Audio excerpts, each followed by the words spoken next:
নমস্কার, দেখছেন high news নেটওয়ার্কের হাই টক অনুষ্ঠান। আপনাদের সকলকে স্বাগত জানাই। সঙ্গে রয়েছে আমি শান্তম চক্রবর্তী। হাই টক অনুষ্ঠানে আজকে যে বিষয়টা নিয়ে কথা বলবো সেই বিষয়টা এই মুহূর্তের অত্যন্ত গুরুত্বপূর্ণ একটি বিষয় এবং এই মুহূর্তে এই ঘটনাটির দিকে বোধহয় গোটা রাজ্যের নজর। কারণ প্রত্যেকবারই ভোট আসার সঙ্গে সঙ্গে উত্তাপ বাড়তে থাকে।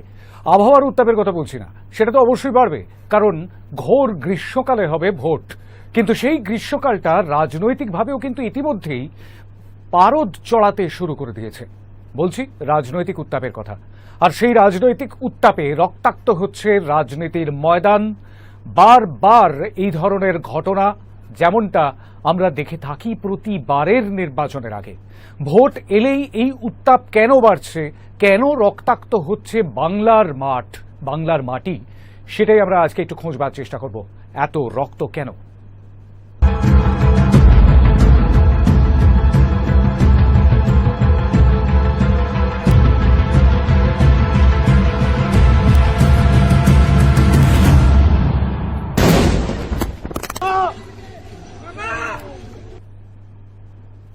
গত 10 দিনের মধ্যে বেশ কয়েকটি ঘটনা ঘটে গিয়েছে। এক তো অবশ্যই রাজ্যের প্রতিমন্ত্রী জাকির হোসেনের ওপর প্রাণঘাতী হামলা বলা যেতে পারে। বোমা ফাটে নিমতিতা স্টেশনে। বোমা ছোড়া হয় বলছি না, বোমা ফাটে, বোমা বিস্ফোরণ হয়েছে। কারণ সেই বিস্ফোরণটি কিভাবে হয়েছে এই মুহূর্তে এনআইএ তো পর্যবেক্ষণ করেই গেছে, অন্যদিকে সিআইডি তার তদন্তভার নিয়েছে। তো তদন্ত চলতে থাকবে, জানা যাবে যে ঠিক কি হয়েছে। কিন্তু রক্তাক্ত হয়েছে নিমতিতা স্টেশনের 2 নম্বর প্ল্যাটফর্ম। এবার আরেকটু পিছিয়ে যাই, বাবু মাস্টারের ওপর হামলা অবশ্যই মনে আছে নিশ্চয়ই সকলের। আর সেই হামলাতেও বোমা হামলাই করা হয়েছিল, তাতেও রক্তাক্ত হয়েছিল অবশ্যই বসিরহাট। কিন্তু তারও আগে একটু 11 তারিখ বামেদের মিছিল, বাম ছাত্র যুবর সেই মিছিলে পুলিশের লাঠিচার্জ ও রক্তাক্ত হয়েছিল সেদিনও ডরিনা ক্রসিং। আর ডরিনা ক্রসিং এর সেই ঘটনায় মইদুল ইসলাম মিদ্দা ডিওয়াইএফআই কর্মী, তার মৃত্যু। পরপর এই ঘটনাগুলি ঘটে যাচ্ছে। শুধুমাত্র এই কটি ঘটনায় নয়, বিগত কয়েকদিনের ইতিহাস যদি দেখেন তাহলে সেখানে রাজনীতির ময়দানে দলবদলটা যেমনভাবে নজরে পড়বে, সেই সঙ্গে রাজনৈতিক পারদ চড়ার অবশ্যই সেই ঘটনাও কিন্তু নজরে পড়বে। চড়াম চড়াম করে ঢাক পড়বে, ঢাক বাজবে নাকি অন্য কিছু, সেটা আমরা জানি না। কিন্তু এই সন্ত্রাসের আবহাওয়া বাংলার মাটিতে কেন ফিরে আসে বারবার, কেন সেই ট্র্যাডিশন সমানে চলে? একটি প্রতিবেদন।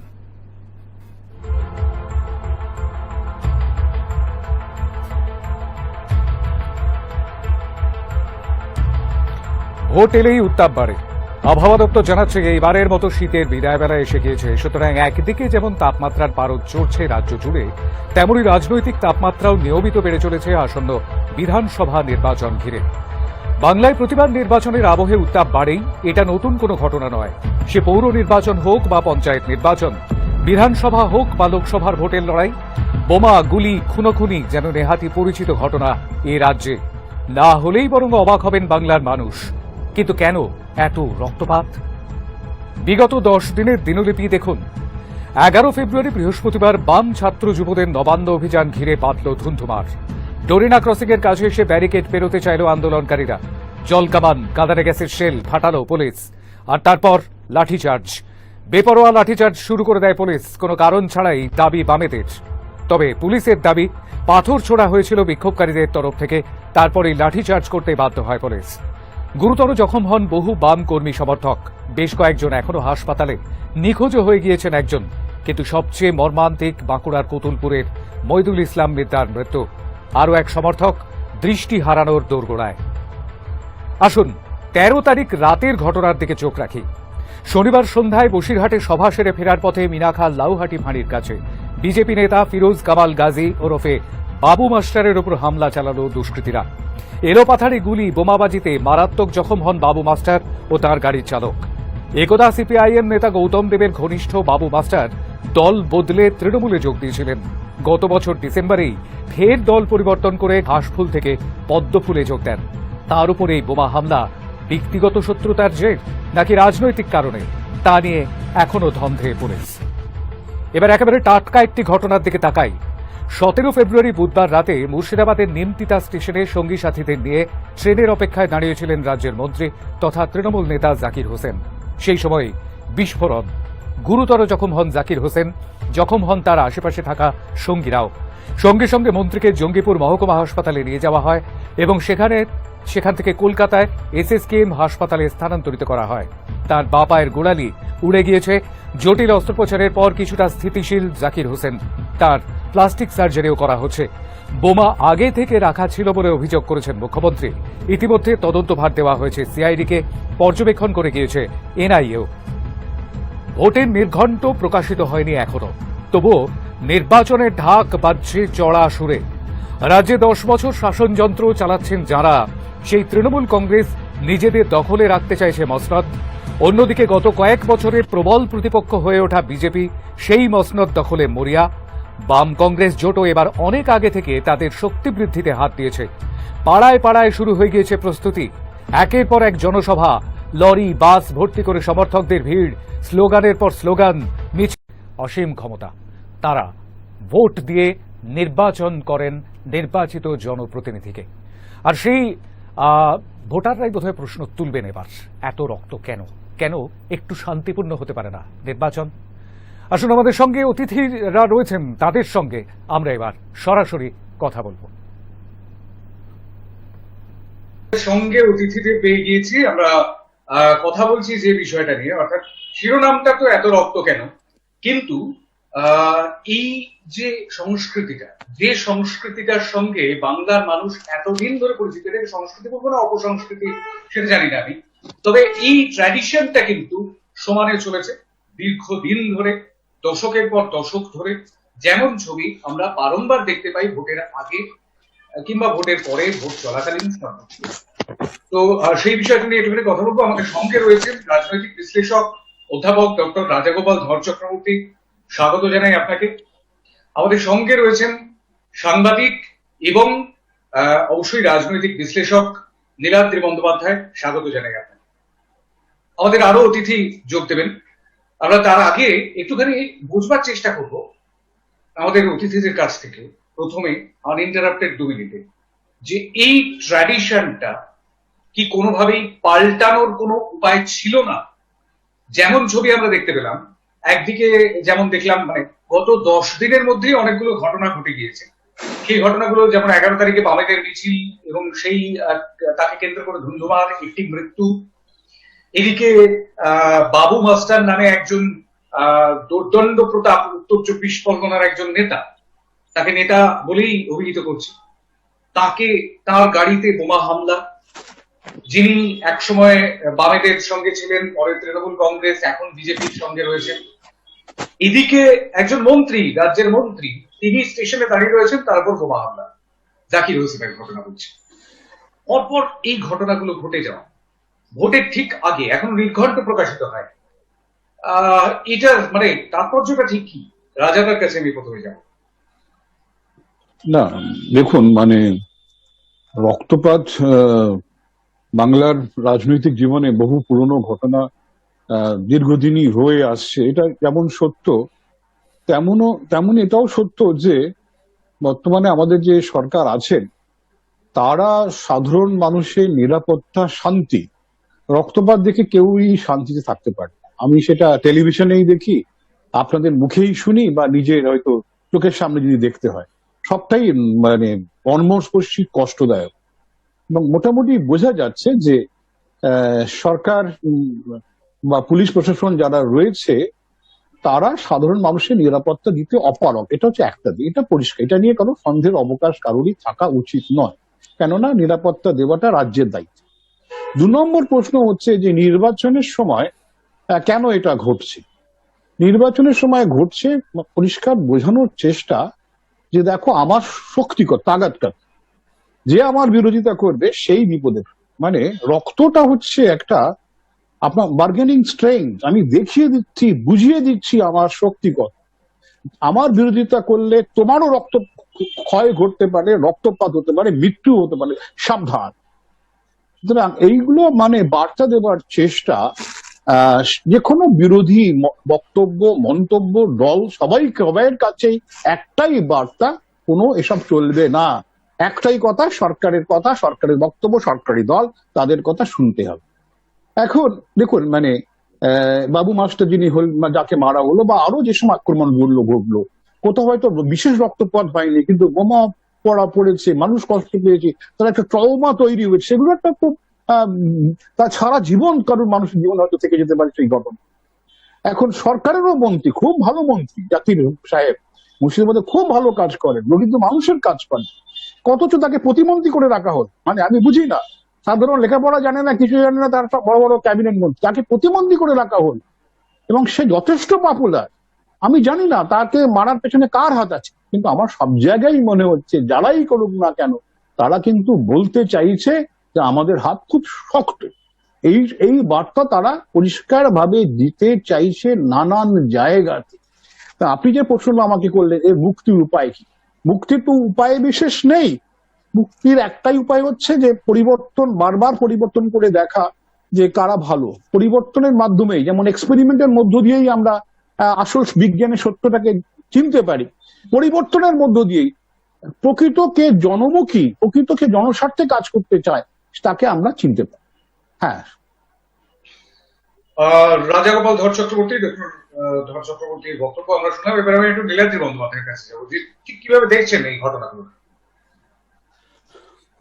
রাজাদার সাথে আমি একমত। এই যে ঘটনাগুলি ঘটছে সেটা একটা প্রশাসনিক ব্যর্থতার উদাহরণ, কিন্তু এই যে প্রশাসনিক ব্যর্থতার পাশাপাশি একটা অর্থনৈতিক কারণও আছে এই ঘটনাগুলির পেছনে। আসলে পশ্চিমবঙ্গের অর্থনীতি ইকোনমিক্স এর পরিভাষায় যাকে বলে লো লেভেল ইকুইলিব্রিয়াম ট্র্যাপ, একটা খুব নিচু স্তরে স্থিতাবস্থায় আটকে গেছে, তার থেকে বেরোতে পারছে না। যেহেতু বিনিয়োগ নেই রাজ্যে, যেহেতু কর্মসংস্থানের সুযোগ নেই, যেহেতু ব্যবসার সুযোগ নেই, সুতরাং রোজগারের জন্য বহু মানুষ রাজনীতিকে ব্যবহার করছে, অর্থাৎ রাজনীতির মাধ্যমে তাদের রোজগার হচ্ছে, এবং যার ফল আমরা দেখতে পাচ্ছি সিন্ডিকেট রাজের মধ্যে, যার ফল আমরা দেখতে পাচ্ছি ব্যবসায়ীদের কাছে বিভিন্ন রকম যেরকম দাবি করা হচ্ছে, যার ফল আমরা দেখতে পাচ্ছি কয়লা পাচার, গরু পাচার। এখন জাকির হোসেন কি কারণে আক্রান্ত হয়েছেন সেটা আমি জানি না, তবে এটা শোনা যাচ্ছে তিনি গরু পাচার, মুর্শিদাবাদে গরু পাচারের বিরুদ্ধে পদক্ষেপ নেওয়ার চেষ্টা করেছিলেন। অর্থাৎ যখন একটা নিশ্চিতভাবে বেআইনি মাধ্যম, যেটা রাজনীতির পৃষ্ঠপোষকতায় এটা চলছে, রাজনৈতিক ক্ষমতা ব্যবহার করে তার বিরুদ্ধে কেউ রুখে দাঁড়াচ্ছে, তাকে পথের কাঁটা ভেবে সরিয়ে দেওয়া, এইটা একটা দিক। এবং এই অর্থনৈতিক সমস্যাটা যদি সমাধান না হয়, শুধু প্রশাসনিক ব্যবস্থা নিয়ে শান্তম এটা সম্ভব হবে না এটাকে ওভারকাম করা। দ্বিতীয়ত, আমি শুধু জাকির হোসেনই বলবো কেন, কলকাতায় যে ছাত্রের মৃত্যু হলো সেই মৃত্যুটা প্রমাণ করে একটা অসহিষ্ণুতা, এখানকার সরকারের প্রশাসনের একটা অসহিষ্ণুতা। কোন বিরোধী বক্তব্যকে তারা গ্রহণ করতে পারছেন না সহজভাবে। তার কারণ একটা অনিশ্চয়তা তৈরি হয়েছে এবার নির্বাচনে, যে বর্তমান সরকার ক্ষমতায় থাকবে কি থাকবে না। এবং একটা আমি বিভিন্ন সার্ভে দেখছিলাম, সার্ভে রিপোর্ট যাই আসুক না কেন, বহু মানুষ বিশ্বাস করছেন এই সরকার আর এবার থাকবে না। সুতরাং সরকারকে টিকিয়ে রাখার তাগিদে, কারণ এই টিকিয়ে রাখার উপর অনেকের রোজগার ডিপেন্ড করে আছে, নির্ভর করে আছে, শুধু রাজনীতি নয় কিন্তু রোজগার, যারা গরু পাচার থেকে রোজগার করছেন, যারা কয়লা পাচার থেকে রোজগার করছেন, যারা সিন্ডিকেট থেকে রোজগার করছেন, সরকার চলে গেলে তাদের রোজগারও বন্ধ হয়ে যাবে শান্তম। সুতরাং সমস্ত বিরোধী কণ্ঠকে স্তব্ধ করে দেওয়া, যেটা ছাত্রের মৃত্যু বা হত্যার মধ্যে দিয়ে আমরা দেখতে পাচ্ছি, তারই আরেকটি প্রতিফলন জাকির হোসেনের উপর আক্রমণ। কারণ তিনি হয়তো এই ধরনের যে অনৈতিক পথে যে রোজগার, তার বিরুদ্ধে তার স্বর চড়িয়েছিলেন। জাকির হোসেন একজন ব্যবসায়ী হয়েছিলেন, বহু মানুষের এমপ্লয়মেন্ট তার মাধ্যমে হয়েছে, সেক্ষেত্রেও কোন রকম সিন্ডিকেটের চক্রে উনি পড়েছিলেন কিনা সেটাও দেখার আছে। বেশ, দুজনের মতামতই আমরা শুনলাম। আমরা বেশ কয়েকটা বিষয়ে পেলাম। একটা বিষয় আমি একটুখানি জানতে চাইবো, সেটা হচ্ছে আমি দুজনের কাছ থেকে জানতে চাইবো, দুই রাজনৈতিক বিশ্লেষক রয়েছেন আমাদের সঙ্গে। এই যে ঘটনা, যে রক্তপাতের ঘটনা, সেটা পুর নির্বাচন হোক, সেটা পঞ্চায়েত নির্বাচন হোক, সেটা বিধানসভা নির্বাচন হোক, কি লোকসভা নির্বাচন হোক, যাই হোক না কেন, শুধুমাত্র এই বছর ঘটছে বা এই 10 বছরের মধ্যে ঘটেছে এমনটা কিন্তু নয়। অস্বীকার করবার কোনো উপায় নেই।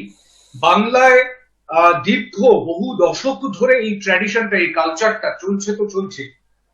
আমি নিজে মনে করতে পারি 2009-এর লোকসভা নির্বাচনের সময় আমার গাড়ির, আমি একটি সরকারি সংবাদ মাধ্যমের হয়ে সেখানে উপস্থিত হয়েছিলাম, এবং সেখানে আমার গাড়ির 30 গজের মধ্যে একটি বোমা পড়েছিল বেলেঘাটা এলাকায়, এবং আমার গাড়িটি থরথর করে কেঁপে উঠেছিল। ড্রাইভার সাহেব যিনি ছিলেন তিনি গাড়িটি নিয়ে পিছিয়ে যাচ্ছেন। আমার সেই দৃশ্য, আমি যদি জীবনে কোনোদিন কোনো সময় জীবনী লিখবার চেষ্টা করি, রাজাদা এবং নীলাদ্রি আপনাদের দুজনকে বলছি, তাহলে এই ঘটনাটা থাকবে। এবং তার কিছুক্ষণ পর, অপবহিত পরেই সেই এলাকাটা পুরো থমথমে হয়ে গেল, এবং আমি একটু এগিয়ে যাবার চেষ্টা করলাম গাড়িটি নিয়ে। আমরা একটি গলির মধ্যে অপেক্ষা করছিলাম, জানি প্রাণের ঝুঁকি নিয়েই এগোচ্ছিলাম আমরা। সেই এলাকাটিতে, সেই জায়গাটিতে যেখানে বোমাটি পড়েছিল, একটি ক্রুড বম, যেটাকে হাত বোমা বলা হয়, সেই পেটো, রাজনৈতিক ভাষায় বা দুষ্কৃতীদের ভাষায়, সেই পেটোটি যেখানে পড়েছিল সেই জায়গাটিতে পিচ খোয়া উঠে গিয়েছে। অতএব তার ইন্টেন্সিটি কতটা ছিল সেই বোমাটি, সেটা বোঝাই যায়। কেন? তার কারণ বুথ জ্যাম করা ছিল লক্ষ্য। কাদের লক্ষ্য ছিল, কি লক্ষ্য ছিল, কোন রাজনৈতিক অভিপ্রায় এই ধরনের ঘটনা ঘটা হয়? বিভিন্ন কর্মী সমর্থকের বাড়ির সামনে সকালবেলায় কেন ক্রুড বম, অর্থাৎ হাত বোমা পড়ে থাকতে দেখা যায়, যেটিকে সুতলি বলেও রাখা হয়, সেই সুতলি পড়ে থাকতে দেখা যায়? কেন এক বালতি রক্ত এনে ঢেলে দেওয়া হয় কোনো কর্মী সমর্থকের বাড়ির সামনে, যিনি হয়তো নেতা হয়ে উঠবার চেষ্টা করছেন এলাকায়? কেন পার্টি অফিস দখল করা, ভাঙচুর করার মতন ঘটনাগুলো ঘটে?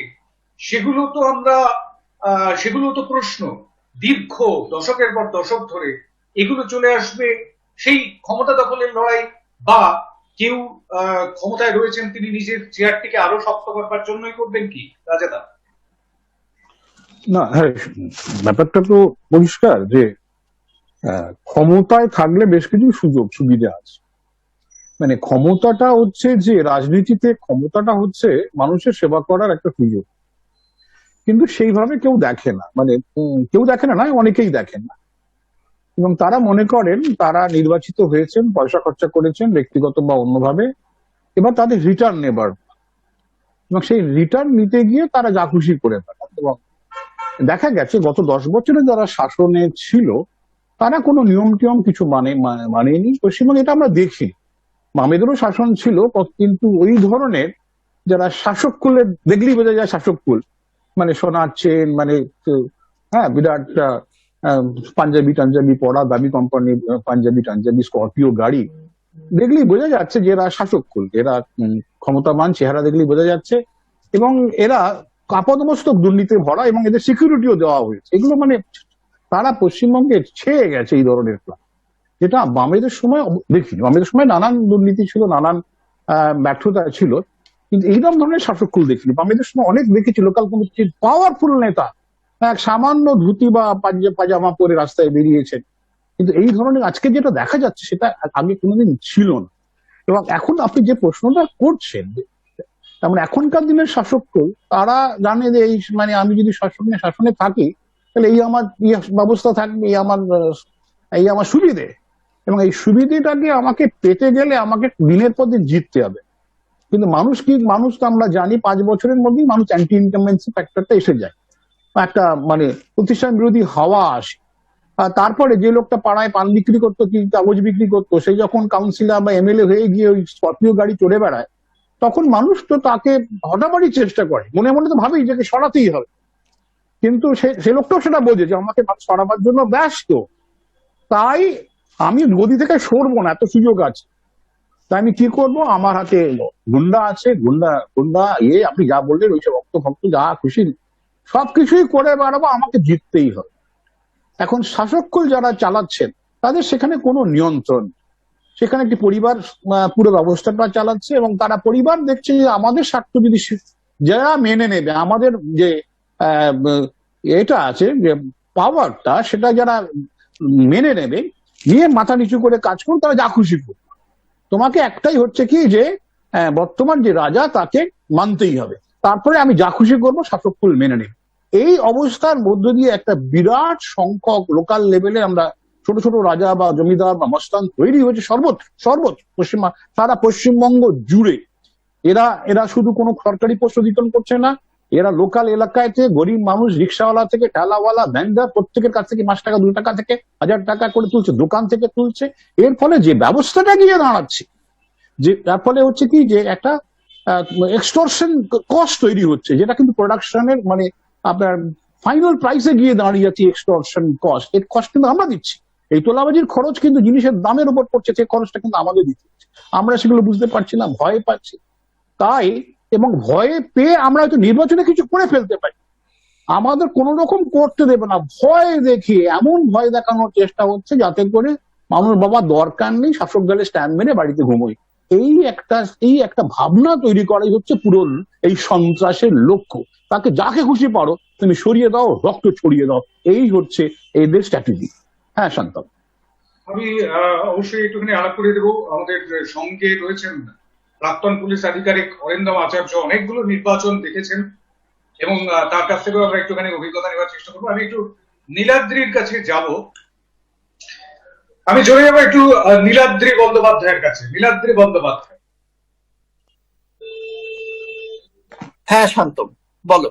যে প্রশ্নটা রেখেছিলাম সেটা হচ্ছে যে ভোট এলেই এই ট্র্যাডিশন আমরা দেখতে পাই, বারংবার এই ধরনের ঘটনা, মিটিং মিছিল, জনসভা, লোক সমাগম, কালো পতাকা, স্লোগান, নতুন গান ভোটের আগে নানান রকম তৈরি করা হয়।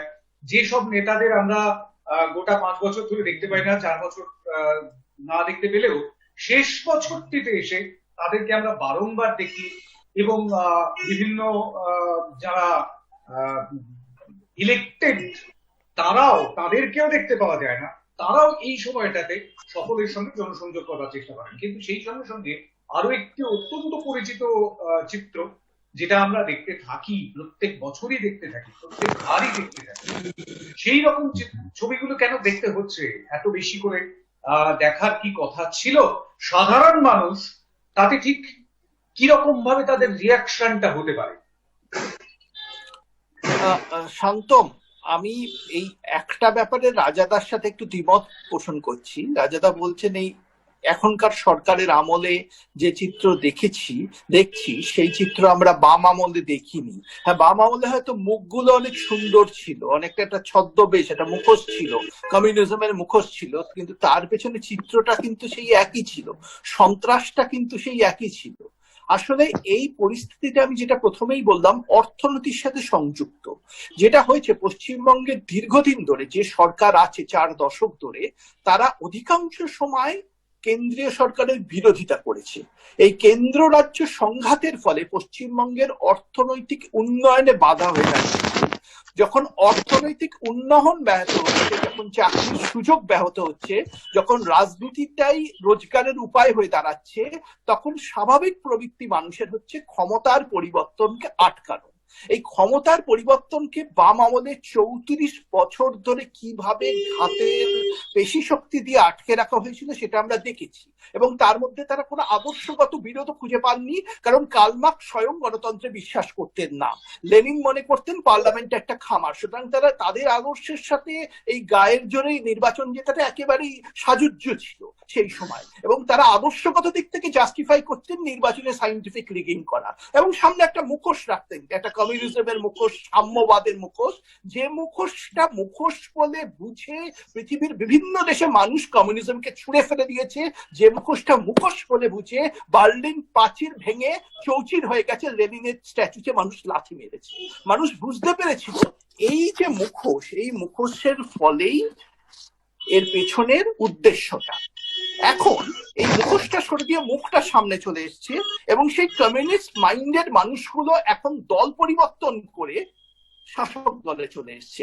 তারা একই সন্ত্রাস চালাচ্ছে। এখন আর সামনে তো আর কমিউনিজমের মুখোশ নেই, সন্ত্রাসটা একই। অর্থাৎ আমি বলতে চেষ্টা করছি 4 দশক ধরে একই জিনিস চলছে। এতদিন একটা সাম্যবাদের মুখোশ পরে চলছিল, এখন সেই মুখোশটা খুলে গেছে, তাই হয়তো আমাদের চোখে লাগছে। ঘটনাটা একই। নীলাদ্রি এবং রাজা দুজনকে আমি বলবো যে আমাদের সঙ্গে আরো একজন অতিথি যোগ দিয়েছেন, অরিন্দম আচার্য, প্রাক্তন পুলিশ কর্তা। স্বাগত জানাই অরিন্দম দা আপনাকে। দীর্ঘদিনের একটা অভিজ্ঞতা, দীর্ঘদিন ধরে অনেক নির্বাচনে এই ধরনের সন্ত্রাসের ভোটের সন্ত্রাস দেখেছেন অরিন্দম দা। একেবারে গ্রাউন্ড লেভেল থেকে দেখেছেন যে ঠিক কিভাবে সন্ত্রাস তৈরি করা হয়, সন্ত্রাস হওয়ার পর সেখানকার মানুষের মন, তাদের রাজনৈতিক চেতনা সবটাই দেখেছেন অরিন্দম দা। একেবারে গ্রাউন্ড লেভেলের অভিজ্ঞতাটা একটুখানি জানতে চাইবো অরিন্দম দা। দেখুন, আমি পূর্বতন দুজন বক্তা যে বক্তব্য রাখলেন তারা তাদের গণতান্ত্রিক পথ অবলম্বন করে কথা বলেছেন, কিন্তু আমার ওই যে শান্তনু তুমি বললে না যে দীর্ঘদিনের অভিজ্ঞতা বামফ্রন্ট আমল বলো, কংগ্রেস আমল বলো, বামফ্রন্ট আমলের কিছু প্রথম দিকে কিছুটা ভালো ছিল, পরবর্তীকালে আমরা দেখেছি বিভৎস রূপ, এটা তো অস্বীকার করার কোনো উপায় নেই। কিন্তু এই যে ভোট এলে পরে মানে vote is knocking the door, ঠিক তার আগে থেকে একটা যে বিশাল সন্ত্রাস সৃষ্টি করা হয়, সেটা দুটো কারণে হয়। একটা হচ্ছে কি ভয় দেখাবার জন্য, আর একটা হচ্ছে কি ভয় দেখিয়ে তাদেরকে পারচেস করা, ইন এক্সচেঞ্জ অফ মানি হোক, বাই শোয়িং হস্টেল অ্যাটিটিউড হোক। কিন্তু আমি দুটো জিনিস বলতে চাচ্ছি যে আমাদের মাননীয় রাজ্যপাল উনি হচ্ছেন গিয়ে প্রশাসনিক প্রধান, আর chief minister of West Bengal বা প্রত্যেক স্টেটের হচ্ছে সাংবিধানিক প্রধান। এই কিছুদিন আগে মিটিং হলো, তার আগেও মিটিং হয়েছে, কিন্তু আউটপুটটা কি? আজকে ধরুন এটা মানে খুবই দুর্ভাগ্যের যে আজকে শ্রম মন্ত্রকের এই প্রতিমন্ত্রী মিস্টার জাকির হোসেন আজকে seriously injured with a very precarious condition, got admitted along with others. কিন্তু প্রশ্ন হচ্ছে যে তার আগে একটু চিন্তা করুন তো, তার আগে খাগড়াগড় কাণ্ডে আমার তো আজকে স্টিল বিবিধ মনে আছে যে অক্টোবর মাসের 2014, তো সেইখানে আজকে কি ভয়ঙ্কর অবস্থা। এখানে পরবর্তীকালে এনআইএ যখন নিল ইনভেস্টিগেশনটা করার জন্য, ন্যাশনাল ইনভেস্টিগেশন এজেন্সি যখন নিল, তখন 19 জনকে গত কিছুদিন আগে দেখলাম কনভিকশন দিয়েছে। এবার তার আগে আপনি দেখুন যে টিটাগড়ে যে হলো মানে মনীষ শুক্লা কিভাবে হত্যাটা হয়েছে। তাহলে এই হত্যাটা এখন দেখা যাচ্ছে যে সব দলের পক্ষ থেকে বিভিন্ন জায়গায় যে হত্যা লীলাটা শুরু হয়েছে, এটা আমরা যারা টিভিতে আলোচনা করি তাদের একটা চিন্তা করা উচিত যে শুধু কে কি চুরি করেছে, কে কোথা থেকে কি টাকা মারছে, এছাড়া রাজ্যের উন্নতি, বেকার ছেলেদের চাকরি, শান্তম তুই ভাবতে পারবে না হাজার হাজার ছেলে বেকার, এবং তাদেরকে ইন এক্সচেঞ্জ অফ মানি যেভাবেই হোক, প্রলোভন দেখিয়ে হোক, ভয় দেখিয়ে হোক, তাদের পারচেস করা যায়। আমি একটা শুধু বলবো যে এই যে ইলেকশনে জোর করে ভোট চাওয়াটা, শুধু প্রিসাইডিং অফিসারকে যদি স্ট্রং ভাবে যদি গার্ড দেওয়া যায় এবং যারা ভোট দেবে তাদেরকে নিয়ে আসা এবং দিয়ে আসা, তাহলে দেখবে। কারণ কি টার্গেট থাকে প্রিসাইডিং অফিসারকে ভয় দেখিয়ে কি করে আজকে জোর করে ভোট ব্যালট বক্স ছিনতাই করা বা ওখানে জোর করে ব্যালট ভোট করা, এটা একটা দীর্ঘদিন ধরে অভ্যাস। অতএব এই অভ্যাসটা পরিবর্তন কে করবে? আমার প্রশ্ন হচ্ছে যে রাজ্য সরকার যখন নাকি রাজ্য সরকার এটা দায়িত্ব পড়ছে, যেখানে ঘটনাটা ঘটেছে, মন্ত্রী যেখানে নাকি ইনজিওর্ড হয়েছে, অনেকে বলছে ওটা জিআরপি মানে জিআরপি কি এটা কি সেন্ট্রাল গভর্নমেন্টের? এটা হচ্ছে স্টেট গভর্নমেন্টের আন্ডারে। একটা জিনিস বলে রাখি যে আমরা জিআরপি তে চাকরি করেছি, জিআরপি স্টেশনে যদি কোনো ঘটনা ঘটে, সেই জুরিডিকশনের যে পুলিশ স্টেশন সে দায়িত্ব যেমন এড়াতে পারে না, সেই ডিস্ট্রিক্টের এসপিও দায়িত্ব এড়াতে পারে না। অতএব এটা সমবেত প্রয়াসের মাধ্যমে আজকে ঠিক সুন্দরভাবে আজকে ইনভেস্টিগেশন করে কালপিটদের ধরা দরকার। কিন্তু একটা প্রশ্ন এখানে থাকছে যে কালপিট যে ধরবে এবং কালপিটদের যে শাস্তিটা দেবে কে? নন্দীগ্রাম বলে ফাটিয়ে দেওয়া হচ্ছে। তা নন্দীগ্রামে যে যখন ঘটনা ঘটেছে, এখন পর্যন্ত তুমি বলো কত বছর পাস্টে হয়ে কজনের পানিশমেন্ট এবং কজন জেলে আছে? যেভাবে নাকি হত্যা লীলা চলেছে, কজন জেলে আছে? অতএব কোনো শাস্তি নেই। এবং যাদেরকে নাকি আজকে অন্যায় করছে তাদেরকে যেভাবে নাকি রাজনৈতিক দলের শেডে থাকা হচ্ছে এবং তাদেরকে শেল্টার দেওয়া হচ্ছে, it is disgraceful, it is painful, it is shameful. আমি বলবো যে আমাদের এই যে রবীন্দ্রনাথ, সুকান্ত, নজরুল, জীবনানন্দের সোনার বাংলা আজকে বারুদের স্তূপের উপরে রয়েছে। কটেজ ইন্ডাস্ট্রি বলতে আমরা আগে যেটা বুঝতাম, এখন কটেজ ইন্ডাস্ট্রি কিন্তু প্রত্যেক ডিস্ট্রিক্টে শুধু বোম, কি করে বোম বানাবে, কি করে আজকে মানুষকে সন্ত্রাস আজকে সৃষ্টি করে ভয় দেখাবে, এই সমস্ত মেশিনারি তৈরি হচ্ছে। অতএব আমার মনে হচ্ছে সমস্ত রাজনৈতিক দলের চিন্তা ভাবনা করে আজকে একটা সুস্থ শান্তির বাতাবরণ যদি তৈরি না করে, তাহলে আমি কিন্তু বলে দিচ্ছি আরো অনেক মায়ের কোল যেমন শূন্য হবে, তেমনি কিন্তু অনেক নারীর সিঁদুর মুছে যাবে। আমি চলে আসবো নীলাদ্রি বন্দ্যোপাধ্যায়। একটা কথা তো পরিষ্কার নীলাদ্রি, সেটা হচ্ছে যে কোন রাজনৈতিক দলকে বোধহয় এরাই সন্ত্রাস করছে। অরিন্দমদার কথা না, শান্তম, এই কথাটাই আমি বলার চেষ্টা করছি। বাম আমলের যারা সন্ত্রাস করত, ক্ষমতা পরিবর্তনের সঙ্গে সঙ্গে তারা কিন্তু অনেকেই দল পরিবর্তন করে তৃণমূল কংগ্রেস যখন সরকার এলো সেই দলে চলে এসেছিল।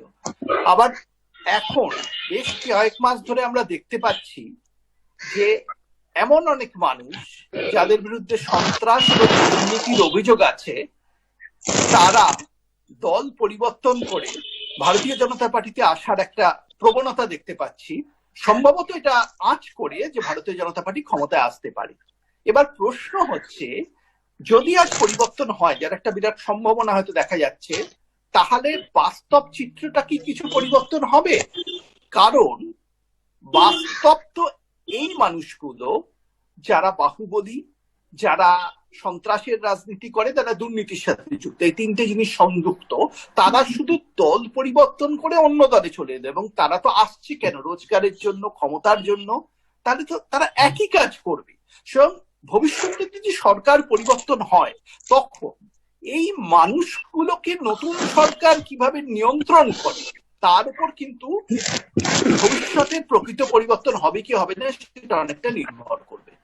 এদের নিয়ন্ত্রণ করাটা খুব গুরুত্বপূর্ণ। আমি মেনে নিলাম নীলাদ্রি যে এইটা যে রাজনৈতিক একটা দুর্বৃত্তায়ন, সেই রাজনৈতিক দুর্বৃত্তায়নের জন্য এই ধরনের ঘটনা ঘটছে। কিন্তু আমি রাজাদার কাছে যাব, সেটা হচ্ছে যে অসমে, কেরলে, তামিলনাড়ুতে কিংবা অন্যত্র যেখানে বিধানসভা নির্বাচন হবে, সেখানে তো এরকম ছবি তুই নজরে পড়ছে না। শুধুমাত্র বাংলার ক্ষেত্রে এই ধরনের ছবি কেন আমরা দিনের পর দিন, বছরের পর বছর দেখছি? বাংলার রাজনীতিতে কি এই বিষয়টা, অর্থাৎ এই সন্ত্রাস, এই সন্ত্রাসের বাতাবরণ তৈরি, এটা কি ট্র্যাডিশনেই পরিণত হয়েছে?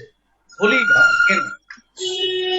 হ্যাঁ, এটা সত্যি আমাদের একটা ভাবার ব্যাপার যে অন্য অনেক রাজ্যে আমার ঘোরার সুযোগ হয়েছে, দেখার সুযোগ হয়েছে এবং সেখানে চাকরি করারও সুযোগ হয়েছিল।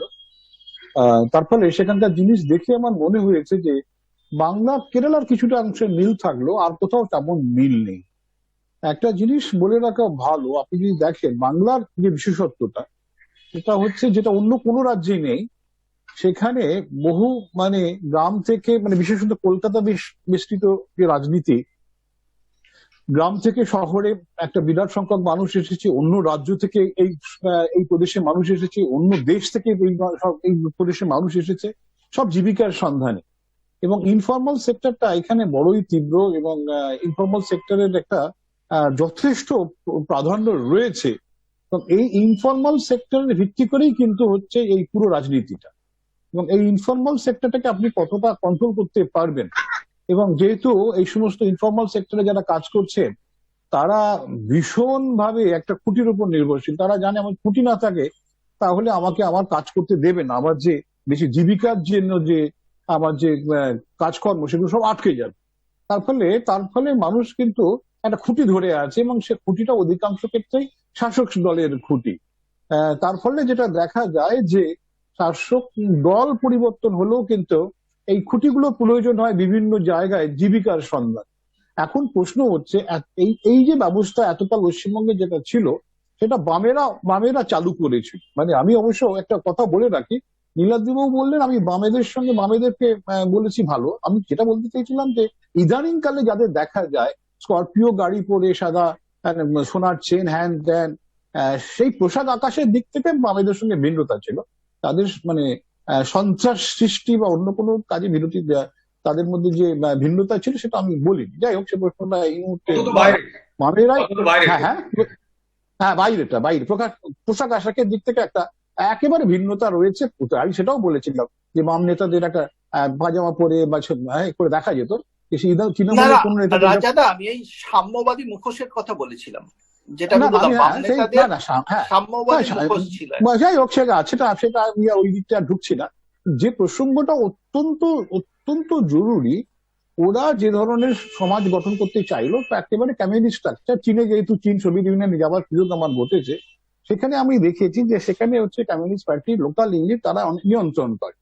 এখানেও সেই ধরনের নিয়ন্ত্রণের একটা চিন্তা ভাবনা তারা করেছিল, কিন্তু করতে গিয়ে যেটা ঘটলো যে লোকাল কমিটি ইত্যাদি তারা একটা তোলাবাজি রাজত্ব, ওই 50 পয়সা 1 টাকা করে শুরু হলো, কি চারানা হয়তো শুরু হয়েছে এভাবে। সেই যে তোলাবাজি কিন্তু একটা নির্দিষ্ট সাবস্ক্রিপশন, মানে পার্টির প্রতি দান বা দয়া ইত্যাদি ব্যাপার দিয়ে শুরু হয়েছে। এখন সেই জিনিসটাই বর্তমানে যারা শাসন চালাচ্ছে তারা একেবারে নিজেদের ইয়েতে, ওই 5 টাকা 50 পয়সার ব্যাপার না, তারা নিয়ে যার মতন, তুমি বড় ব্যবসা হও তোমাকে এই দিতে হবে, তোমার ব্যবসা হোক না হোক কিছু যায় আসে না, আমি এখানকার কমান্ডার, পলিটিক্যাল কমান্ডার, আমার কথা শুনতে হবে, এই বার্তা কিন্তু বর্তমান লোকেরা দিয়ে দিনের পর দিন দিয়ে যাচ্ছে। এবং মানুষ কিন্তু একেবারেই এই ব্যবস্থা পছন্দ করে না। যে দিচ্ছে সে পছন্দ করে না, যে দেখছে সেও পছন্দ, কিন্তু উপায় কিছু নেই। আপনি প্রতিবাদ করলেই ওই যেটা বললেন বোমা ইত্যাদি নানান ধরনের সন্ত্রাসের মুখোমুখি হতে হয়। কিন্তু সাধারণ নিরীহ মানুষ সে প্রতিবাদ করতে চায় ভোট বাক্সের মধ্য দিয়ে। নির্বাচন কমিশন যদি সেটা অবাধ এবং শান্তিপূর্ণ নির্বাচনের ব্যবস্থা করে, তাহলে কিন্তু যে একটা বাতাবরণ যদি আগে থেকে যদি দেখা যায়, তাহলে কিন্তু একটা সুযোগ রয়ে গেছে মানুষের কাছে, যে মানুষ এই গুন্ডারাজের পরিবর্তন ঘটাবে এবং তারপরে তারা আসবে। তারাও যদি এই ধরনের ব্যবস্থা করে তার তো কি পরিণাম হতে পারে আমরা জানি, কিন্তু আমরা আশা করব যারা আসবেন তারা এই ধরনের গুন্ডারাজের সঙ্গে যারা জড়িত ছিলেন তাদেরকে শুধু নিয়ন্ত্রণে নয়, তাদেরকে কঠোরতম যাতে সংশোধন বা তাদেরকে নিয়ন্ত্রণ করা যায় সেই দিকেও তাদের রাখতে হবে। তারা যাতে কোনো ধরনের সরকারি নীতি ইত্যাদিতে কোনোভাবে তারা জড়িত না হতে পারে। হ্যাঁ, ব্যাপারটা হচ্ছে বিরোধী দল, আমি জানি না রাজেদা সেটা হবে কিনা, কিন্তু আমি একদমই আশা করতে পারি আমরা সাধারণ, আমি আশার কথাই বলছি। হ্যাঁ, একেবারে সাধারণ মানুষের মধ্যে তারা কুপ্রভাব পড়ে। এবং আমি দেখেছি বিগত নির্বাচন থেকে, আমি শুধুমাত্র যে বামেদের সময় থেকেই শুরু হয়েছে এই দুর্বৃত্তায়ন বা মস্তান পোষা বা তোলাবাজি কিংবা এই খুঁটির জোরের কথা যেটা উঠে এলো, তেমনটা নয়। আমি একটু বরেন্দ্র আচার্যের কাছে যাব। দীর্ঘদিন ধরে নির্বাচন শুধুমাত্র নয়, সেই সঙ্গে সঙ্গে এই যে ভোটের রাজনীতি, সেই ভোটের রাজনীতিতে গুন্ডাদের একটা বা মস্তানদের একটা অত্যন্ত গুরুত্বপূর্ণ ভূমিকা আমরা লক্ষ্য করেছি। সেটা সেই কংগ্রেস আমলের সময় থেকেই শুরু হয়েছে এবং তারপর বামেদের, তারপর তৃণমূল কংগ্রেস, এবার বিজেপি হঠাৎ করে অত্যন্ত শক্তিশালী হয়ে উঠছে রাজ্যে, একটা প্রবল প্রতিপক্ষ বলা যেতে পারে। তারা মসনদ দখল করতে চাইছে, বারংবার হেভিওয়েটরা দিল্লি থেকে আসছেন, এই রাজ্যের যারা নেতৃত্ব তারাও তোড়জোড় চালাচ্ছেন, সমর্থকদের মধ্যেও একটা উৎসাহ উদ্দীপনা দেখতে পাওয়া যাচ্ছে। এদিকে বাম কংগ্রেসও ছেড়ে কথা বলছে না, তারাও পথে নেমে লড়াই চালাচ্ছে। কিন্তু এই মস্তানদের, এই খুঁটি তোলাবাজ মস্তান গুন্ডা যারা ভোটের ব্যাপারটিকে নিয়ন্ত্রণ করে, তাদের রমরমা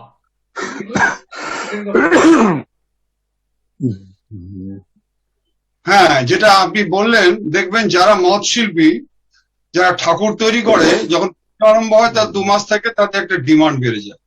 যারা চিত্রকর ছবি আঁকে তারা দেখবেন যে দেওয়ালে ছবি আঁকার জন্য তাদের ডিমান্ডটা বেড়ে যায়। ঠিক তেমনি যারা নাকি এই সমস্ত ডাকাতি চুরি ছিনতাই মানে ওয়েল নোন যে এই মানুষটা খুন করতে অভ্যস্ত, তাদের দামটা খুব বেড়ে যায় এবং তাদের অলিখিত ভাবে বলতে পারি তাদের টেন্ডার টাইপের হয় কোন দলে যাবে। অতএব এটা দীর্ঘদিন ধরে ওপারে ছাপ এপারে ছাপ, ওপারে পাপ এপারে পাপ, ওরা খেয়েছে অনেকদিন, নতুনদের এবার একটু সুযোগ দিন। আচ্ছা, এটা কি চলতেই থাকবে? এটা কেউ বন্ধ করবে না? যারা ডাকাতি করছে তারা তাহলে ডাকাতি করবে, তাহলে এই ডাকাতিটা বন্ধ করা যাবে না? আমাদের দেশের এত আইন রয়েছে, এত কোর্ট রয়েছে, হাইকোর্ট রয়েছে, সুপ্রিম কোর্ট রয়েছে, সিবিআই রয়েছে, তাহলে তারা কিসের জন্য রয়েছে? আপনি আমাকে একটা দেখা, শান্তম তুমি আমাকে একটা দেখা হতো যে হিনিয়াস ক্রাইম করে আজকে এই সমস্ত কোন রাজনৈতিক নেতা আজকে জেল খাটছে। আজকে তারা বলছে যে জেল যদি আজকে মার্ডার করার পরে যদি 10 বছর হয় জেল, 2 বছর খাটার পরে তার মৌলিক অধিকার, সে 2 বছর পরে সে হাইকোর্টে 226 করে আপিল যখন একসেপ্ট হয়ে যাচ্ছে তখন জামিন পেয়ে যাচ্ছে। এবার যদি সেখান থেকে না পছন্দ হয় তাহলে 32 ইন্ডিয়ান কনস্টিটিউশনে সুপ্রিম কোর্টে চলে যাচ্ছে জামিন। তাহলে শাস্তিটা হচ্ছে কোথায়? শাস্তি তাদেরই হচ্ছে যাদের পয়সা করি নেই, যাদের কেউ নেই, তারা আজকে পচে মরছে। আমার প্রশ্ন হচ্ছে যে আইনটা যদি সব ক্ষেত্রে সমান হয়, আমার তো দীর্ঘদিনের অভিজ্ঞতা বলছে যে আইন দু রকমের আছে, বড়লোকদের জন্য একটা আইন আর হচ্ছে গরিবদের জন্য একটা আইন। যাদের পয়সা আছে তারা যেভাবেই হোক, আজকে সুপ্রিম কোর্টে হোক হাইকোর্টে হোক গিয়ে বিচারপতিদের নানা রকম ক্লুজ বের করে, এবং সত্যি তারা তাদের লিবার্টি আছে এবং তারা বেরিয়ে আসতে পারে। আমার প্রশ্ন হচ্ছে যে দীর্ঘদিন ধরে আমরা দেখে আসছি যে আজকে এই সমস্ত অসভ্যতা বর্বরতা চলছে, একটা মানুষ সে গণতান্ত্রিক পথ অবলম্বন করে ভোটটা দিতে পারবে না, এবং সেই ভোটটা যাতে না দিতে পারে তার জন্য তার 3 দিন আগে থেকে তাকে থ্রেট করা হচ্ছে, বহুদিন থেকে আমরা দেখছি। এবং হাস্যাস্পদ আমরা হুগলিতে দেখেছি মিস্টার অনিল বসু কিভাবে আজকে রেগিং করে আজকে কিভাবে মানে বিশ্বে বোধহয় রেকর্ড করেছে, এবং সেটা প্রত্যেক ইলেকশনে। তো সেটা তো তখন হাস্যাস্পদ হলেও তখন মেনে নিয়েছে। আসলে কি প্রশ্নটা হচ্ছে, প্রশ্নটা মেইন হচ্ছে গিয়ে যে পুলিশ অ্যাক্টে 2 ওতে রয়েছে যে পুলিশ রাজ্য সরকারের অধীনে থাকবে। আজকে কেন্দ্রীয় বাহিনী যে বেরিয়েছে, কেন্দ্রীয় বাহিনী তো এর আগেও এসেছিল, কেন্দ্রীয় বাহিনী তাহলে বন্ধ করতে পারছে না কেন অনেক জায়গায়? কারণ তাদেরকেও পারচেজ করে নিচ্ছে অনেক জায়গায়। আমার মনে হচ্ছে, আমি বলেছি যে administration should apply more sharp truth to control the situation and to avoid any untoward incident, যে এটা যাতে মানুষ অন্তত পক্ষে স্বতঃস্ফূর্ত ভাবে গণতন্ত্র পথ অবলম্বন করে মৌলিক অধিকার বলে তারা যেন ভোটটা অন্তত পক্ষে দিতে পারে। যে সরকার নাকি, এই যে কদিন আগে বিহারে ইলেকশন হয়ে গেল, তুমি আমাকে বলো তো বিহারে ইলেকশনে কজন ব্লাডশেড হয়েছে, কতটা ব্লাডশেড হলো, কজনের মৃত্যু হয়েছে? আজকে আমাদের ওয়েস্ট বেঙ্গল নিয়ে সারা অল ইন্ডিয়া না, আমি তোমাকে বলছি যে এটা ইট ইজ ডিসগ্রেসফুল যে বিদেশেও আমার অনেক বন্ধু বান্ধব রয়েছে, আমিও বিদেশ ঘুরে এসেছি, আমাদের লজ্জায় মাথা নত হয়ে যাচ্ছে। 1 2 নম্বর হচ্ছে আদার স্টেটে যাও, আদার স্টেটে বাঙালিরা যদি যায়, বিহারে উড়িষ্যায় যদি যায়, তারা কি অপমানিত হচ্ছে। এই যে দুটো মেরুকরণ সৃষ্টি হয়েছে এর জন্য দায়ী কে? Who is responsible for this? আগে তো এটা ছিল না, আগে তো এই জিনিসটা ছিল না, বাঙালি আর অমুক। আমার মনে হয় বলো। এটা বোধহয় আমাদের মানে আমরা নিজেরাই বোধহয় সৃষ্টি করেছি, কারণ সেরকম সময় না নিজেরা নয়। আমি বলে দেবো তোমার কি ক্ষমতা আছে, আমার কি ক্ষমতা আছে। কিছু কোশ্চেনেবল রাজনৈতিক নেতা তাদের আজকে এই নানা রকম প্ররোচনামূলক বক্তব্য, নানা রকম মিথ্যে আফসান দিয়ে আজকে তাহলে তো 40 লক্ষ বাঙালি আজকে আদার স্টেটে চাকরির জন্য যায়। এখানে চাকরির ব্যবস্থা কোথায়? এখানে আজকে কর্মসংস্থানের ব্যবস্থা কোথায়? যেভাবে অসহায় মানুষগুলো আজকে অনশনে বসছে, সেদিকে কেউ যাচ্ছে না। মোটা ফ্রেমের চশমা পড়ে আছে, দূরের জিনিস দেখছে, কাছের জিনিস দেখতে পাচ্ছে না। অন্য জায়গায় বলছে তুমি চোর, তুমি ডাকাত, অথচ 3টে আঙুল বলছে তুমি আরো বড় চোর। You should be rectified first. আজকে কেন এই অবস্থা হচ্ছে? আজকে এই কথা তো অস্বীকার করা যাবে না, সর্বদলের আজকে রাজনৈতিক নেতাদের আজকে জীবনহানির সম্ভাবনা রয়েছে। আমার তো মনে হয় যে সাধারণ মানুষের পরিস্থিতি যে জায়গায় গেছে, রাজনৈতিক নেতারা আজকে 10 জন 12 জন ফোর্স নিয়ে যায় কেন? কি কারণে যাচ্ছে? কারণ তাদেরকে মানুষ পছন্দ করে না, সুযোগ পেলে তাদের পেটাবে, জুতো দিয়ে মারবে। কারণ তারা যে সমস্ত কথাবার্তা বলে তাদের সাথে বাস্তবের কোনো মিল নেই। অনেকে ভালো আছে, আবার অনেকে খারাপ আছে, খারাপের মধ্যেও ভালো আছে। কিন্তু মানুষ, তোমাকে বলে দিচ্ছি, আজকে রাজনৈতিক নেতৃবৃন্দের বক্তব্য শুনতে চায় না, জোর করে লড়ি করে নিয়ে আসে, যদি না যায় এটা দীর্ঘদিন ধরে চলছে।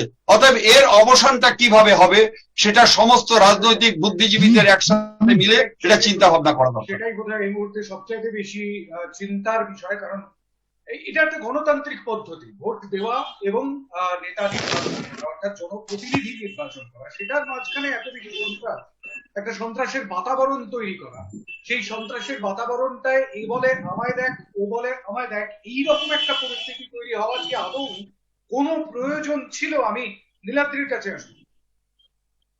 আসলে শান্তম, প্রয়োজন তো নিশ্চয়ই ছিল না, কিন্তু বাস্তব তো মুক্তির উপায় হচ্ছে, দেখো পশ্চিমবঙ্গে একটা আদর্শগত কারণ আছে এটা হওয়ার। 60-এর দশক থেকে পশ্চিমবঙ্গে একটা আদর্শের জনপ্রিয়তা হয়েছিল, যে আদর্শ বলে বন্দুকের নলি ক্ষমতার উৎস। এবং আজকে যে রাজনীতি পশ্চিমবঙ্গে দেখছি, সেই বন্দুকের নলি ক্ষমতার উৎস কোথাও মানুষের মাথায় ঢুকে গেছে, রাজনৈতিক নেতাদের মাথায় ঢুকে গেছে, মানুষ বলবো না। এবং যে রাজনৈতিক আদর্শেই তারা অ্যাপারেন্টলি বিশ্বাস করুন না কেন, সেই আদর্শটা মাথায় আছে। আমাদের কোথাও সেই বিধ্বংসী গণতন্ত্র বিরোধী আদর্শ থেকে বেরিয়ে আসার দরকার। পশ্চিমবঙ্গে একটা আদর্শগত পরিবর্তনের দরকার আছে। পশ্চিমবঙ্গে একটা প্রকৃত জাতীয়তাবাদের প্রয়োজন আছে, গণতন্ত্রের প্রেমী জাতীয়তাবাদের প্রয়োজন আছে, গণতন্ত্র বিরোধী সন্ত্রাসবাদের নয়।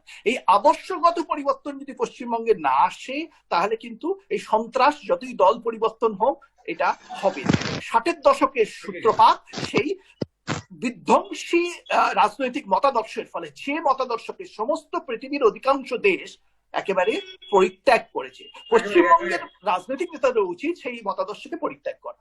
একেবারে একটা সময় স্বাধীনতার ঠিক আগে অগ্নিযুদ্ধ বলা হলো, সেই সময়টাতে ব্রিটিশের বিরুদ্ধে লড়াই করেছিল বাংলা, গোটা দেশের সঙ্গে বাংলা লড়াই করেছিল, আর সেই লড়াই গোটা ভারতবর্ষ তো বটে, গোটা দুনিয়া স্মরণ করে। কিন্তু সেটা নিজের লোকের বিরুদ্ধেই কেন পরবর্তীতে চলে এলো, সেটাই হচ্ছে সবচেয়ে বড় প্রশ্ন। আমি একটু রাজাগোপাল ধর চক্রবর্তীর কাছে যাবো, আমাদের আলোচনার একেবারে শেষ পর্যায়ে আমরা পৌঁছে গিয়েছি। রাজাদা, কি বলতে বলছেন বলুন। একেবারে মানে সন্ত্রাসের যে বাতাবরণ, এই সন্ত্রাসের বাতাবরণ থেকে মুক্তির উপায়টা কি? না সেটাই তো দেখো, মুক্তির বলে তো কিছু নেই। আমরা তো সন্ত্রাস তো আজকে না, বহুদিন ধরেই। গণতন্ত্রে একমাত্র মুক্তির উপায় হচ্ছে আপনার সজাগ থাকা, যেটা সাধারণ মানুষ থাকা সম্ভব নয়। বিরাট সংখ্যক মানুষ ইনফরমাল সেক্টরে রয়ে গেছে, সে কখনোই মুক্ত নয়। বেঁচে থাকার জন্য সে পাড়ার মস্তানদের উপর বা পলিটিক্যাল খুঁটির উপর নির্ভরশীল। এই জায়গায় দাঁড়িয়ে মানুষ যদি ভোটাধিকার প্রয়োগ করতে পারে, তার আর কিছু করার নেই। মানুষ সবাই মিলে বসে কোনোদিনই সমাধান বার করতে পারবে না যে কি করা যায় কি করা যায় না। একটাই উপায়, আমরা জানি না কে ভালো হবে। আমরা মনে করেছিলাম একটা সময় বামেরাই সবচেয়ে আসল, কিন্তু তারাও পারলো না। আমরা মনে করলাম মমতা বন্দ্যোপাধ্যায় আমাদের মুক্তি দেবেন, পারলেন না। আমরা মনে করছি বিজেপি, দেখা যাক। এখন ব্যাপারটা হচ্ছে যে পরীক্ষা নিরীক্ষার মধ্য দিয়েই সত্যের সন্ধানে আমরা ঘুরে বেড়াই। আমি তাই সেটাই বলবো, রাজনৈতিক পরীক্ষা নিরীক্ষার মধ্য দিয়েই আমরা সত্যের সন্ধানে ঘুরে বেড়াবো। এটাই, এছাড়া আমাদের আর কোনো মুক্তির পথ নেই। এই মুহূর্তে আমি অরিন্দম আচার্যের কাছে আসবো একেবারে শেষ। হ্যাঁ, যেটা রাজাগোপাল ধরদা বললেন আমি একমত। তার সাথে আরেকটা কথা আমি যুক্ত করি। নীলাদ্রিবাবু যেটা বললেন, বামফ্রন্টের আমলে আমি দেখেছি পরবর্তীকালে কাউকে কিন্তু টিভিতে দেখিনি টাকা গুনে নিতে। আপনি কোন এমপি বা এমএলএ কিন্তু আজকে করাপশন চার্জে সেরকম ভাবে আমরা দেখিনি। কিন্তু এই আমলে আমরা দেখলাম নক্কারজনক ঘটনা, কেরালা বলুন, উত্তরপ্রদেশ, বিভিন্ন জায়গা থেকে শুরু করে এই বাংলায় দেখেছি যে নক্কারজনক ঘটনায় একজন রাজনৈতিক নেতা এক জায়গায়, না যাই হোক, সাইন্টিফিক সেটা আমাদের ব্যর্থ। সিবিআই কি করতেছিল, সিআইডি কি করতেছিল, তাহলে তারা ব্যর্থ। আমি তাহলে এখন একটা কথা বলি যে একজন রাজনৈতিক নেতা এক বাড়িতে ভোট চাইতে গেছে, তাকে বলছে যে বাবা তোমাকে আমি চিনবো না, টিভিতে তো কতবার দেখেছি তুমি টাকা গুনে নিচ্ছ, তোমাকে চিনবো না, নাম বলতে হবে না। অতএব স্বাভাবিক কারণে এই জায়গাটা এমন একটা জায়গায় পৌঁছেছে যে আজকে ইনভেস্টিগেশন চলছে। এতদিন পরে আমি দেখছি যে ওই সুদীপ্তর কেসে এতদিন পর্যন্ত নাকি আবার ভয়েস রিটেস্ট হবে। আরে কেন এত দেরি হচ্ছে, কেন, কি কারণে হচ্ছে? আজকে যদি কনভিকশন না হয়, শান্তম তোমাকে একটা কথা বলি, রাজাদা যেটা বললেন, পরিবেশের যদি পরিবর্তন না হয়, যে মানুষটা আজকে শিয়ালদা স্টেশনে, আজকে বনগাঁ স্টেশনে, হাওড়া স্টেশনে আজকে নোংরা ফেলছে এবং মলমূত্র পর্যন্ত ত্যাগ করছে, তারা কিন্তু মেট্রোতে করে না, তারা কিন্তু এয়ারপোর্টে করে না, বিকজ সেখানে ইনস্ট্যান্ট পানিশমেন্টের ব্যবস্থা আছে। তুমি আমাকে বলো, আমি আবার বলছি যে সুপ্রিম কোর্টের জাস্টিস নির্ভয়া কাণ্ডে বলতে বাধ্য হয়েছে যে ইন্ডিয়ান বিচার ব্যবস্থা প্যারালাইজড হয়ে গেছে, প্যারালাইজড। আমি তোমাকে এক দায়িত্ব নিয়ে বলছি যে আজকে যে সমস্ত ক্রিমিনালরা, রাজনৈতিক নেতৃবৃন্দ যারা অনেকে আছে যারা মার্ডার কেসে আসামি, তারা যখন আজকে কোর্ট থেকে বেরিয়ে আসছে, তাদেরকে ফুলের মালা দিয়ে আজকে এলাকায় ঘোরানো হচ্ছে। অতএব এই ক্ষেত্রে যে সমস্ত যুব সমাজ আজকে এগুলো দেখছে, তারা আজকে ইঞ্জিনিয়ার হতে চাচ্ছে না, তারা আজকে ডাক্তার হতে চাচ্ছে না, তারা চোখের সামনে দেখছে জেল খেটেও লোকটা আজকে এত সুন্দর 42 লক্ষ টাকার গাড়ি চড়ে বেড়াচ্ছে। এই অবক্ষয় যদি বন্ধ করতে হয়, আমাদের পরিবেশকে কিন্তু সমস্ত চিন্তা ভাবনা নিয়ে পরিবেশকে আগামী প্রজন্মের চিন্তা ভাবনা করে কিন্তু আজকে পরিবর্তন করা দরকার। যদি পরিবর্তন না করে সাইমালটেনিয়াসলি যে সমস্ত ক্রিমিনাল ইন কোশ্চেন তাদের যদি পানিশমেন্ট না দেওয়া যায়, তাহলে কিন্তু এই গতানুগতিক ভাবে দীর্ঘদিন ধরে চলবে এবং এই স্লোগানই কিন্তু থাকবে চলবে, ভেঙে দাও, গুড়িয়ে দাও। সেই ট্র্যাডিশন সমানে চলেছে। যেমন ছবি আমরা দেখতে পেয়েছি পশ্চিমবঙ্গে, সেই ছবির আবারও রিপিটেশন, আবারও পুনরাবৃত্তি। এবারের নির্বাচনের আগেও উত্তপ্ত পরিস্থিতি তৈরি হচ্ছে, যে উত্তাপটা দরকার ছিল না। নার্ভের লড়াই চলুক, রাজনৈতিক লড়াই চলুক, কিন্তু বোমা, গুলি, রক্তপাত, হানাহানি, খুনোখুনি, এই ছবিগুলো দেখতে বোধহয় আমরা এই মুহূর্তে 2021-এ এসে আর চাই না। আমরা এই যে 21 শতক, সেই 21তম বর্ষে এসে উপস্থিত হয়েছি, সেখানে বোধহয় আর সাধারণ মানুষ, সাধারণ ভোটার চাইছেন না। তারা চান নির্ঝঞ্ঝাট নির্বাচন। আজকের এই আলোচনায় এত রক্ত কেন, যার শীর্ষক রেখেছিলাম, তাতে উপস্থিত থাকার জন্য ডক্টর রাজাগোপাল ধর চক্রবর্তী, নীলাদ্রি বন্দ্যোপাধ্যায়, অরিন্দম আচার্য, উপস্থিত থাকার জন্য অনেক অনেক ধন্যবাদ। আর সাধারণ মানুষ এই মুহূর্তে চান একটি নির্ঝঞ্ঝাট নির্বাচন, যে নির্বাচন উপহার দিতে পারেন তাদের রাজনৈতিক নেতা নেত্রীরা, রাজনৈতিক দলগুলি সামগ্রিকভাবে পরিবর্তনের মধ্যে দিয়ে। সেই পরিবর্তন মানসিক পরিবর্তন, সেই পরিবর্তন সামাজিক পরিবর্তন। এরপর ভোটারদের কাজ। নমস্কার।